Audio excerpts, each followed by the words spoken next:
estou aqui novamente para falar com vocês sobre informativos. Agora eu vou responder uma outra pergunta que tem chegado muito aqui nos meus e-mails. A pergunta é: como é que eu devo estudar os informativos? O que é que eu devo estudar dos informativos? Qual que é a parte importante? Qual que é a parte menos importante? E por aí vai. O que eu tenho para falar para vocês é o seguinte: não existe fórmula mágica se o correto é assim ou se o correto é de uma outra forma. Não existe fórmula mágica. Eu vou falar para vocês o que eu acho, né, que fundamentadamente seria o correto, que é o que eu coloco aqui no início do meu livro. Tem lá um lugar que você vai lá, como estudar os informativos, tem também no site, enfim. Então, você faz o quê? Você estuda geralmente uma ou duas matérias por dia, não é isso? Muito bem. Então, se hoje você estudou direito administrativo, agentes públicos, ok? Licitações e contratos, por exemplo. Então, você vai lá, estudou sua doutrina, o seu caderno, principalmente a lei seca, terminou o seu estudo referente àquele tema que você tinha designado para ser estudado naquele dia. A hora que você terminar de fazer o estudo da doutrina, da lei seca e tal, aí você vai fazer o quê? Você vai estudar a jurisprudência referente àquele tema, ok? Então você vai vir aqui nos livros e vai estudar exatamente aqueles temas que você estudou. Por que que eu acredito que isso seja a melhor forma? Porque você já estudou a matéria, sabe a doutrina, já estudou, tem um conhecimento daquela matéria. Quando você for para a leitura da jurisprudência, você vai ver que muitas coisas que você leu ali, elas estão sendo aplicadas aqui de uma forma prática. Isso facilita a sua fixação, ok? Ah, mas eu não tenho dinheiro para comprar os livros, eu não vou comprar os livros. Tudo bem, não deixe de estudar os informativos da mesma forma. Os informativos estão na internet, no site do STF, do STJ. E você pode fazer impressão, você pode salvar no seu computador. Veja a forma que é melhor para você, ok? Eu acredito só que você deve estudar aí a jurisprudência referente ao tema que você estudou naquele dia. Se você guarda os informativos no seu computador, grife o seu informativo, coloque lá do lado do julgamento qual que é a matéria daquele julgamento para facilitar na hora de você buscar, ok? Mas eu entendo que a melhor forma é você estudar a jurisprudência relacionada àquele tema que você estudou naquele dia, ok? E o que é importante e o que não é importante de você estar aí estudando dos informativos. Agora sim que é a parte que nós vamos ver. É o seguinte, pessoas perguntam para mim assim: precisa estudar tudo no informativo? Só um pedaço? Qual que é a parte que seria mais relevante ou menos relevante? É o seguinte, como eu disse no vídeo anterior, você deve estudar sim todo o teor aí dos informativos. No STF existe uma parte que as pessoas falam assim: ah, é a parte mais chata do informativo, é aquela parte da transcrição, que vem folhas e folhas. Mas é ali naquela transcrição que você vai encontrar o voto dos ministros, o fundamento de cada voto. Já caiu questão na prova cuja resposta era o fundamento do ministro Gilmar Mendes. Então aquilo é uma verdadeira doutrina para você. Se você não olhar, aquilo é um desperdício de material, de conteúdo muito importante para você, ok? Agora outra coisa, o clipping do STF.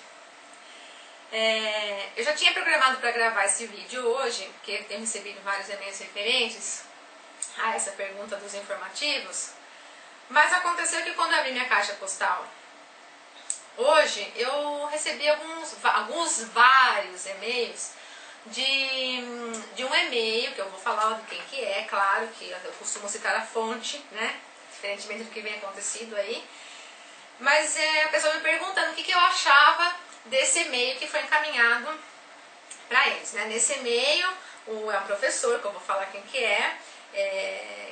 que enviou um e-mail pro pessoal que faz para a coordenação lá que elabora os informativos do STF, falando que ele é um assíduo leitor, tal, mas que a parte do clipping ele entende que é totalmente desnecessária. Eu vou ler para vocês aqui, entretanto, gostaria de saber qual que seria a finalidade do clipping, uma vez que eles trazem julgados publicados informativos anteriores, e parece que eles não possuem muita relevância e apenas aumentam o tamanho do informativo e que torna muito repetitivo e confuso. Muito bem, quem enviou esse e-mail aqui para os seus alunos foi o professor Gabriel Abib. Professor Gabriel Abib, com todo respeito e consideração e admiração que eu tenho pelo seu trabalho, aliás, parabéns pelo trabalho que você vem desenvolvendo na TV Abib, no grupo de informativos. Admiro demais o seu trabalho, um grande abraço. Mas peço licença para discordar aí do senhor, que entende que aí a parte do clipping dos informativos do STF são repetitivos e aí desnecessários, ou então que torna mais cansativo. Mais uma vez peço desculpas, mas não concordo com o posicionamento aí do professor. Entendo que o clipping realmente é uma parte do informativo do STF que ele repete alguns informativos, porém essa repetição é por conta de informativos de conteúdo de destaque. Muitas vezes ele vem logo na sequência, 2, 3 informativos depois, mas muitos dos julgados que constam ali no clipping também são de anos aí anteriores. Então eu entendo que o clipping do STF ele tem duas funções. Uma função de fazer uma revisão de uma forma aí meio que forçada, né? Porque você acaba lendo o clipping e você faz uma revisão aí dos informativos anteriores. E tem uma outra função que seria uma função aí que eu chamo de alerta. Porque, diferentemente de nós que estamos em constante leitura, não podemos perder por conta do que fazemos, do trabalho que desenvolvemos, muitas das pessoas que estão se preparando para concurso, às vezes perde um ou outro informativo, a véspera de prova acaba acumulando por questões de trabalho. Então eu vejo o clipping também como um alerta, que às vezes ele vai ler um informativo ali que acabou de sair, no clipping tem uma repetição de um tema que é relevante e ele já fala, opa, preciso voltar no clipping, no informativo anterior, para ler o teor desse julgamento que é de suma relevância. Então, é isso. Professor Gabriel, me perdoe, mas eu tenho que discordar do senhor aí quanto à relevância do clipping do STF. Mais uma vez, quero ressaltar que tenho profunda admiração aí pelo trabalho do professor Gabriel e de todos os professores lá do fórum, principalmente pelo trabalho que estão desenvolvendo aí da gravação do curso de informativos. Desde já indico esse curso, os professores excelentes, de conteúdo muito bom, e tenho certeza que esse curso aí de informativos do curso Fórum pode e vai ajudar em muito todos vocês. Ok? Então, era isso que eu tinha para falar para vocês, da importância aí do informativo. As pessoas querem saber se tudo é relevante. Tudo é relevante. É claro que se você tiver com pressa, precisar passar numa revisão, logicamente passe aí nos julgados da parte do plenário, mas que não despreze aí o clipping do STF, que pode funcionar assim como uma forma de revisão e até de alerta aí para vocês de possíveis temas que vocês deixaram passar aí nos informativos anteriores. Combinado? Quero mais uma vez convidá-los a visitar aí o site Jurisprudência e Concursos. Para quem não sabe, nós estamos aí desenvolvendo o Simula Juris. Todo dia temos uma nova questão baseada nos informativos de jurisprudência, que serve exatamente para que vocês façam o teste dos conhecimentos que adquiriram com a leitura dos informativos. Quero lembrar que as questões não ficam no banco de dados, justamente para que vocês tenham aquela obrigação de vir todo dia e fazer um exercício de jurisprudência. Porque se eu não fizer isso, vocês deixam acumular 2, 3 dias, depois esquecem e não resolvem aí os exercícios.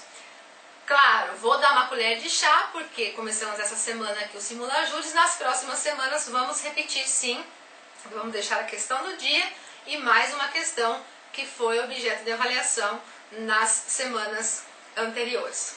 Também vamos ter muitas novidades nas próximas semanas. Estamos programando aí para vocês entradas ao vivo de alguns professores e alguns convidados que vão conversar com vocês sobre a nova lei, o Código do Processo Penal. E vamos também abrir para vocês fazerem perguntas. Tudo isso está sendo estruturado de uma forma que todos aí possam participar de uma forma interativa, que é exatamente esse o objetivo do nosso site. Ok? Espero vocês lá no site diariamente. Jurisprudência e Concursos, um site feito especialmente para você.